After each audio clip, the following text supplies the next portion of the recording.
So if I publish this, that means that the plan has worked, and I want to share with you what it is. So basically, a couple months ago, after Danielle and I broke up, I moved to a place, and this place was nearby in the same area that we were in. And it was nice for a period, but it wasn't so inspiring. It was a little bit of an old house, still expensive, but older house, and I didn't feel like it was home. Now, as some of you renters know, you put deposit, you put a few months of rent down, but something within me didn't feel correct. And so instead of settling and saying, oh well, I'll just finish the year and then we'll see, no, I'm a man of action, and I decided that instead I'll start looking for another place, a newer place, a place that inspires me, a place that motivates me to wake up in the morning.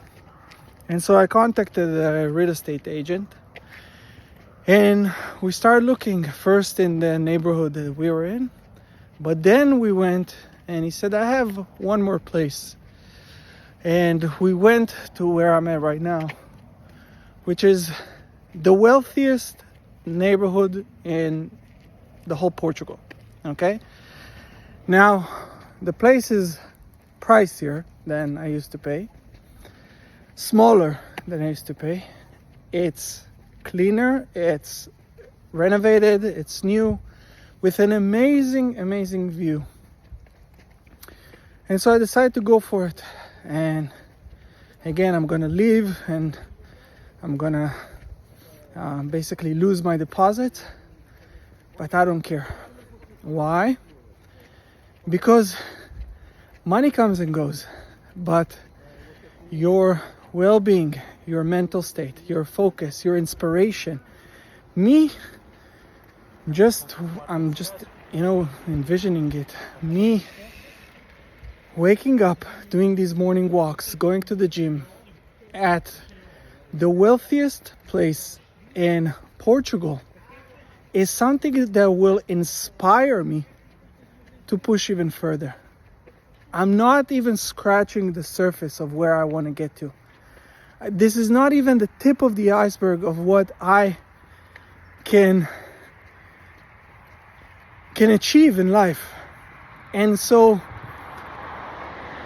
you know how the saying goes, where you're the average of the people you surround yourself with? Well, it all starts with this, where what are you opening up your day with? Like, who are your neighbors? Who's your surrounding? Like, seeing that I'm going to live in an apartment next to 20 and 30 million euro houses is something that's going to freaking push me harder and say, man, I'm not even scratching the surface.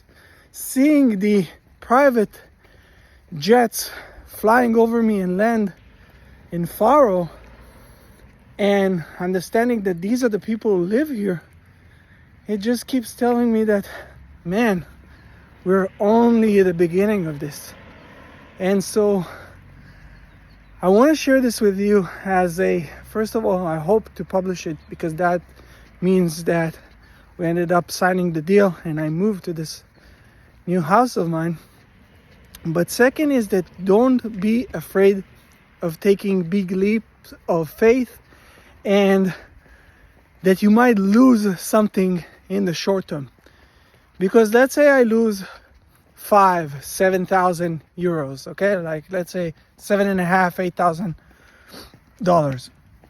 So fucking what? What is it when you look long term? When my plan is building a 9-figure business in the next 5 to 10 years. It's crazy. It's nothing. It's pocket change. So I hope this finds you wherever you are on your journey, whether you're just starting out. And again, this is not where I was 3 years ago, when a little bit more than 3 years ago now. It's almost 4 years ago, when my daughter was just born and we were living off of welfare in Israel in a tiny, it wasn't even a studio, it was basically just a attic, and maybe, you know, 12 square foot, like something, I can't even explain how tiny that was. Like nothing, everything, and you were cramped and like you couldn't stand up straight because the ceiling would basically be shorter than your height. So this all comes to show that it doesn't matter where you are. All you have to focus, do the work, and just keep on pushing yourself further. And if you're not in a place that inspires you, and if you're not with people who inspire you and support you, ditch them, leave them, and just go and build that future reality of yours today. Take care, guys.